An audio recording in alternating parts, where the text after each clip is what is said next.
ជារៀបសួរបងប្អូនដែលគ្នាខ្ញុំឈ្មោះតាកំប្រាប់ឥឡូវខ្ញុំមកជារៀងបឹកសារិកាកែវអើយសារិកាកែវអើយស៊ីអើយកងសារិកាកែវអើយស៊ីអើយកងស៊ីផ្លែដំបងរកចឹងគ្នាលេសារិកា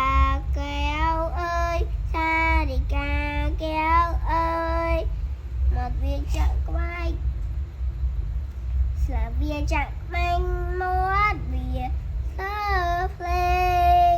សាប់វាចាក់បាញ់មាត់វាធ្វើភ្លេងប្រចឹងគ្នាលេងលើមេឃព្រឹងសារិកាកែវអើយសារិកាកែវអើយបងប្អូន